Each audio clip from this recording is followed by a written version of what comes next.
ஒரே ஒரு வாழ்க்கை வரலாறு வாழ்ந்துரு அப்படின்னு ஒருத்தன் ஈஸியாக சொல்லிட்டு போயிட்டான். ஆனால் இந்த வாழ்க்கை இருக்கே அப்பா, ஏதாவது ஒரு பிரச்சனை, ஏதாவது ஒரு கர்வ் பால் தூக்கி வீசுது நம்மளை பார்த்து. அந்த மாதிரி நிறைய சந்திக்க வேண்டியது இருக்குல்ல. உதாரணத்துக்கு வீர தீர சூரன் படம் ரிலீஸ்க்கு முன்னாடி நிறைய பேர் அதை பார்த்து இது ஒரு மிகப்பெரிய பிளாக் பஸ்டர் ஆகுது, ஐயோ என்ன இப்படி ஒரு படமாக இருக்குது, புதுசாக இருக்குது, ராவாக இருக்குது, மாசாக இருக்குது, இந்த வருஷத்தோட ஒரு மிகப்பெரிய படமாக அமையும் அப்படின்லாம் சொல்லி பயங்கரமாக சொல்லி எங்கள் எல்லாருமே ரொம்ப எக்ஸைட்டட் ஆக்கிட்டு போயிட்டாங்க. ஆனால் பார்த்தா எல்லாருக்கும் தெரிஞ்ச விஷயம், லீகல் ப்ராப்ளம்ஸ், ஹைகோர்ட் ஒரு 4 வாரம் ரிலீஸ் பண்ணக்கூடாது, இதை சால்வ் பண்ணலன்னான்ற ஒரு கட்டாயம், அந்த மாதிரிலாம் ஆயிடுச்சு. எனக்கு என்னென்னா இந்த படம் எப்படியாவது நம்ம ஃபேன்ஸு போய் சேரணும். ஏன்னா இந்த படத்துக்குள்ளே அவ்வளோ ஒரு முயற்சி நாங்கள் எல்லாருமே போட்டோம். அருண், நான், ப்ரொடியூசர் எல்லாருமே, இந்த படத்தில் நடித்தவங்க. ஒரு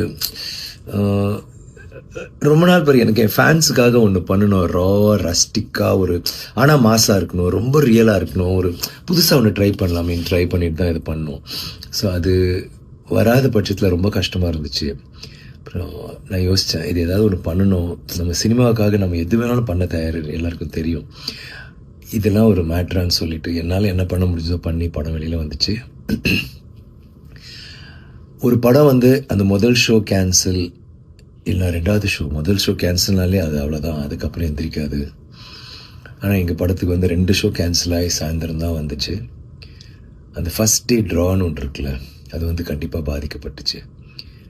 ஆனால் அந்த தியேட்டருக்கு பார்த்த ஒவ்வொருத்தரும் முன்னாடி என்ன சொன்னாங்களோ அதை விட அழகாக நிறையா, எஸ்பெஷலி ஃபேமிலிஸ் நீங்கள் பார்த்தீங்கன்னா அவ்வளோ வீடியோஸ் எல்லோரும் சூப்பராக இருக்குது, பயங்கரமாக இருக்குது, மாசாக இருக்குது, ரொம்ப என்ஜாய் பண்ணோம், சீட் நுனியில் உட்காந்து பார்த்தோம், அவ்வளோ நல்லா இருந்துச்சு படம் அப்படி இப்படிலாம் சொல்கிற போது கேட்குறதுக்கு அவ்வளோ சந்தோஷமாக இருந்துச்சு. அண்ட் இப்போது அது ஒரு பெரிய ஒரு வெற்றியை நோக்கி தான் போயிட்டுருக்குன்னு ரொம்ப உறுதியாக எங்களால் சொல்ல முடியுது.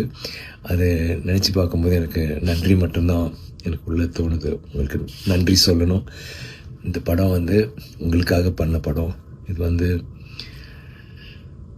நாங்கள் நினச்சது நடந்துச்சு, சேர வேண்டிய இடத்துல சேர்ந்துட்டுருக்குன்னு நினைக்கிறபோது ரொம்ப சந்தோஷமாக இருக்குது. வீரதீர சூரன் பார்த்தவங்களாம் என்ஜாய் பண்ணியிருப்பீங்க, பார்க்காதவங்க பார்ப்பீங்கன்னு நம்புகிறேன். தேங்க்யூ.